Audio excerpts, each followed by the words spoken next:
Commercial sex workers ആയിട്ടൊക്കെ പോകുന്ന സ്ത്രീകളുടെ കൂടെയാണ് ഈ ക്ലാസ് എടുക്കാനായിട്ട് പോകുന്നത്. മൾട്ടിപ്പിൾ പാർട്ട്നേഴ്സ് ഉള്ള സ്ത്രീകളാണല്ലോ. ഞാൻ ഭയങ്കരമായിട്ട് എൻജോയ് ചെയ്യുമായിരുന്നു. അപ്പൊ ഇതൊക്കെ എടുക്കുന്നതൊക്കെ ഒരു മോശപ്പെട്ട കാര്യമാണെന്നൊക്കെ മറന്നുപോയി.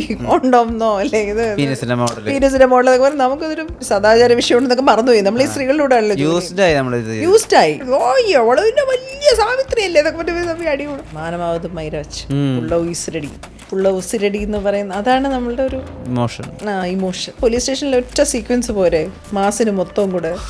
സത്യത്തിൽ ആ സ്ക്രിപ്റ്റിൽ ആദ്യം ഞാൻ അവനെ കൊല്ലുന്നൊക്കെ പറയുന്ന ഡയലോഗ് ഉണ്ടായിരുന്നു. കൊല്ലുന്ന സീക്വൻസ് എനിക്ക് പേടിയായിരുന്നു. തോക്കൊക്കെ എടുക്കുന്നത് എങ്ങനെയാണ് എന്നുള്ളതിനെ കുറിച്ചൊരു ടെൻഷൻ്റെയും മറ്റത് എക്സൈറ്റ്മെൻ്റ് ഉണ്ടായിരുന്നു ആ സീൻ ചെയ്യാൻ. ഒന്നാമത് ഇവിടെ എല്ലാം ഗുണ്ടകളായിട്ട് വന്ന സ്ത്രീകളും ഏറെ പാരമ്പര്യമുള്ളുണ്ട്. റിഹേഴ്സൽ ടേക്കാക്കിയ സീനകത്ത് ഒറ്റ ടേക്ക് അവിടെ കഴിഞ്ഞപ്പോൾ മുസ്തഫ കൈയടിച്ചു. Take okay. വരലക്ഷ്മി ശരത് കുമാർ ഒഴിച്ചിട്ടൊരു കസാരമുണ്ട്. ആരെങ്കിലും ഒക്കെ ഒഴിച്ചിട്ടെ, ഞാനിരുന്നോളാം. ഇപ്പോൾ ആളുകൾ കുറേയധികം സംസാരിക്കുന്ന ഒരു വാക്കാണ് പാഷൻ. ഇപ്പോൾ നമുക്കറിയാം, ചേച്ചി വളരെ അവിചാരിതമായിട്ട് സിനിമയിലേക്ക് എത്തപ്പെട്ട ഒരാളാണ്. പിന്നെ അത് പാഷനായിട്ട് മാറി.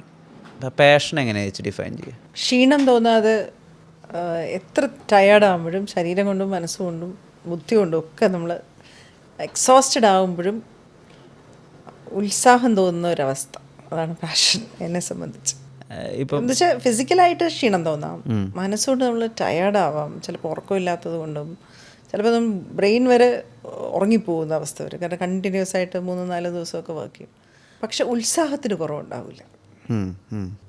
ഓപ്പ് വന്നല്ലോ അങ്ങനെ ഒരു തോന്നലേ ഇല്ലാതെ നാളെ രാവിലെ എന്ന് പറയുന്ന ഒരു എന്ന് പറയുന്ന ഒരു ഫീലിംഗ് ഇല്ലേ, അതാണ് എന്നെ സംബന്ധിച്ച് പാഷൻ. ആളുകൾ പലപ്പോഴും ചുറ്റുമുള്ള ആളുകളെ കാണിക്കാൻ വേണ്ടിയിട്ട് പല കാര്യങ്ങൾ ട്രൈ ഔട്ട് ചെയ്യും. നമ്മളൊക്കെ ചെറുപ്പത്തിൽ ഇപ്പം ഗിറ്റാർ പഠിക്കാൻ, മാർഷൽ ആർട്സ് പഠിക്കാൻ, അത് പാഷനാണെന്നൊക്കെ പറഞ്ഞിട്ട് പിന്നെ കുറച്ച് കഴിയുമ്പോൾ അതങ്ങ് അണയും.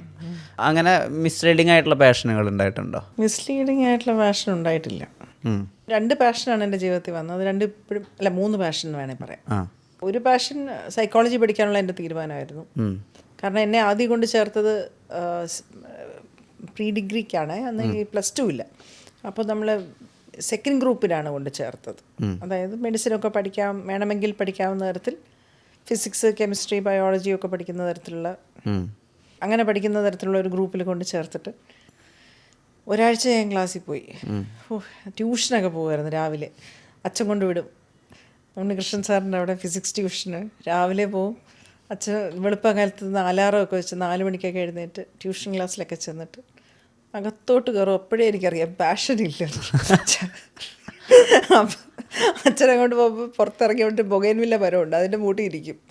എന്നിട്ട് 6 മണിയാകുമ്പോൾ അടുത്ത ട്യൂഷൻ ക്ലാസ്സിൽ കൊണ്ടുവിടും, ചായയൊക്കെ വാങ്ങിച്ചത്. കെമിസ്ട്രി അവിടെയും പോവും. ക്ലാസ്സിൽ ചെന്നിരിക്കും. കുറച്ച് കഴിഞ്ഞിട്ട് പുറത്തിറങ്ങിയിരിക്കും. കാരണം പരീക്ഷയും ക്വസ്റ്റ്യൻ ചോദിക്കും. ഒരു മണ്ണാങ്കട്ട എനിക്ക് മനസ്സിലാവത്തില്ല. അപ്പോൾ കുറച്ച് ദിവസം കഴിഞ്ഞപ്പോൾ ഞാൻ തനിയെ തീരുമാനമെടുത്ത് ഇത് പരിപാടി നടക്കില്ല, എനിക്കൊന്നും മനസ്സിലാവുന്നില്ല. ഞാൻ സ്പെഷ്യൽ ഇംഗ്ലീഷ് എന്ന് പറഞ്ഞൊരു ഗ്രൂപ്പുണ്ട്, 5th ഗ്രൂപ്പ്. ഓക്കെ. അപ്പോൾ അതിലോട്ട് അങ്ങനെ 5ാമതൊരു ഗ്രൂപ്പ് ഉണ്ട്. 5ാമതൊരു ഗ്രൂപ്പുണ്ട്.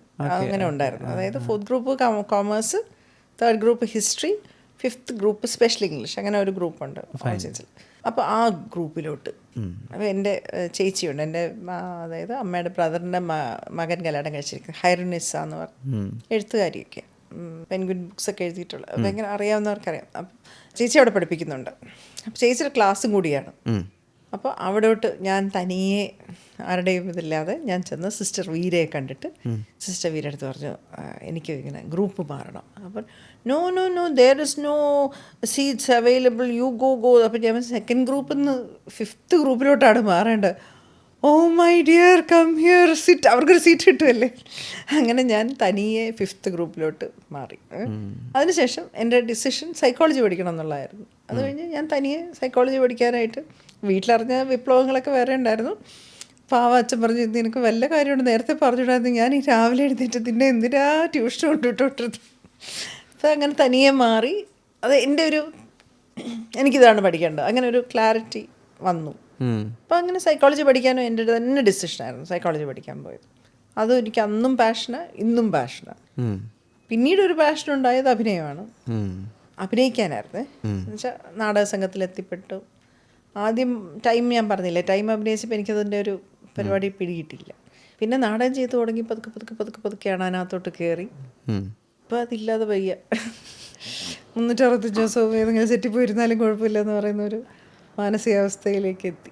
ഡോക്ടറുടെ മകൾ ഡോക്ടറാക്കാൻ ഒരു ശ്രമവും പ്രഷറും ഉണ്ടായിരുന്നോ? എൻ്റെ അമ്മയ്ക്ക് അങ്ങനെ ഒരു പ്രഷറും ഇല്ല. അമ്മ നാട്ടുകാരൊക്കെ ഒന്ന് പറയും പഠിക്കണ്ടേ, അമ്മയെപ്പോലെ ആവണ്ടേ എന്നൊക്കെ ചോദിക്കുമ്പോൾ അമ്മ അത് കഴിയുമ്പോൾ പക്ഷേ ഇതൊക്കെ വലിയ ബുദ്ധിമുട്ടുള്ള ജോലിയാണ്, ഇതിനൊക്കെ ഭയങ്കര ഡെഡിക്കേഷൻ വേണം, നിങ്ങളെപ്പോലെ ഇങ്ങനെ രാവിലെ കിടന്ന് ഉറങ്ങുന്നവർക്കൊന്നും പറഞ്ഞിട്ടുള്ള പടിയല്ല, ഇതൊന്നും ചെയ്യരുത്, നിങ്ങളൊക്കെ ഭയങ്കര സുഖലോലിപന്മാരാണ്, നിങ്ങൾക്കൊന്നും പറഞ്ഞിട്ടുള്ള പണിയല്ല, ഇതൊക്കെ ജീവിതം കൊണ്ട് അർപ്പിക്കാൻ താല്പര്യമുണ്ടെങ്കിൽ മാത്രമേ ഈ പണി ചെയ്യാവുള്ളൂ. അമ്മ അങ്ങനെയായിരുന്നു. അമ്മ 84 വയസ്സിൽ അമ്മയുടെ ലാസ്റ്റ് സർജറി ചെയ്ത്, ജൂലൈ 4 അമ്മ ഹോസ്പിറ്റലിൽ ലാസ്റ്റ് സർജറി ചെയ്യുന്നത്. അമ്മ August 4 പോയി. അത് അപ്പോൾ അമ്മ വയ്യാതായി കിടക്കുമ്പോൾ അമ്മ പറഞ്ഞത്, ഞാൻ തിരിച്ച് ആരോഗ്യമായിട്ട് വരികയാണെങ്കിൽ എനിക്ക് ഹോസ്പിറ്റലിൽ പോകാൻ പറ്റണം, അല്ലെങ്കിൽ എനിക്ക് വേണ്ട. 84 years, അതാണ് പാഷൻ. അമ്മ ആണ് ഏറ്റവും പ്രൊഫഷണലായിട്ട് ജോലിയെ സമീപിച്ചിട്ടുള്ള ഒരാൾ എന്ന് പുസ്തകത്തിൽ എഴുതിയത് വായിച്ചിട്ടുണ്ട്. എന്തായിരുന്നു അമ്മയിലെ പ്രൊഫഷണലിസത്തിൻ്റെ ഒരു ക്വാളിറ്റി ആയിട്ട് തോന്നിയിട്ടുണ്ടായിരുന്നു? പ്രൊഫഷണൽസിൻ്റെ ക്വാളിറ്റി എന്ന് പറഞ്ഞാൽ അമ്മയുടെ പ്രയോറിറ്റി, ഫസ്റ്റ് പ്രയോറിറ്റി എന്ന് പറയുന്നത് നമ്മുടെ പേഷ്യൻസാണ്. ഓ, അതിന് ഒരു സംശയവും ആർക്കും ഉണ്ടായിരുന്നില്ല, ഞങ്ങളുടെ വീട്ടിൽ പോലും ആർക്കും ഉണ്ടായിരുന്നില്ല. അമ്മയുടെ ജോലി, അമ്മയുടെ പേഷ്യൻസ്, അവരുടെ ആരോഗ്യം, അവരുടെ ഇത് കഴിഞ്ഞിട്ട് മാത്രമേ ബാക്കി എന്തും വരുള്ളൂ. അത് അമ്മ ജീവിച്ചിരുന്ന അമ്മ എനിക്കൊന്നൊരു 16 വയസ്സിലോ 17 വയസ്സിലോ മെഡിസിന് കിട്ടിയിട്ട് പിന്നെ അത്രയും കാലം പ്രീ ഡിഗ്രി കഴിഞ്ഞ് നേരെ മെഡിസിന് കയറുമായിരുന്നു. അപ്പോൾ അത്രയും വർഷത്തെ ഒരു മെഡിക്കൽ കോളേജിലെ 4th ബാച്ച് എന്തുവാണ്, മെഡിക്കൽ കോളേജിലെ 4th ബാച്ച്. അപ്പോൾ അത്രയും വർഷവും അമ്മയുടെ പ്രയോറിറ്റി ലൈഫും അത് തന്നെയായിരുന്നു. ചിലപ്പോൾ കുട്ടികൾക്ക് അസുഖം വരാം, അല്ലെങ്കിൽ മക്കൾക്ക് വയ്യാതാവാം, മക്കൾക്ക് പരീക്ഷ, അപ്പോൾ അതിനൊക്കെ ലീവ് എടുത്തിരുന്ന് പഠിപ്പിച്ചിട്ട് സ്കൂൾ. എൻ്റെ അമ്മ എനിക്ക് അങ്ങനെ ഒരു ഓർമ്മ പോലും ഞങ്ങൾക്ക് ആർക്കില്ല, അങ്ങനെ അമ്മ ചെയ്ത ഒരു ഓർമ്മ പോലും ഞങ്ങൾക്ക് ആർക്കില്ല.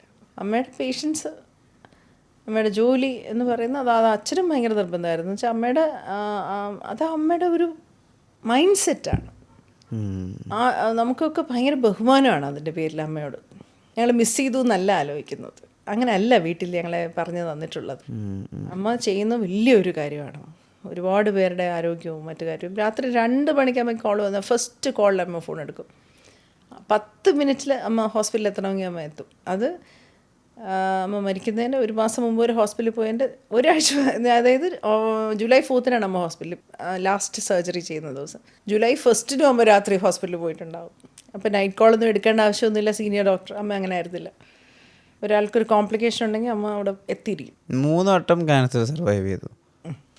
2 തവണ ക്യാൻസർ സർവൈവ് ചെയ്തു. 3ാമത്തെ വട്ടം പോയി. ആദ്യത്തെ പ്രാവശ്യം ഒരു അനന്തൂര് 1.5 വയസ്സ്, അപ്പോൾ 94-95 അത് സർജറി ചെയ്തു. ബ്രസ്റ്റ് 2 റിമൂവ് ചെയ്തു. പിന്നെ അതിനുശേഷം വർഷങ്ങൾക്ക് ശേഷമാണ് പിന്നീട് വരുന്നത്. അപ്പോഴും ഒരു ചെറിയ നോഡ്യൂൾ പോലെ ഉണ്ടായിരുന്നുള്ളൂ. അത് ഒന്നുമില്ല, ഒരു ടാബ്ലറ്റൊക്കെ കഴിച്ചാൽ മതി എന്ന് പറഞ്ഞു.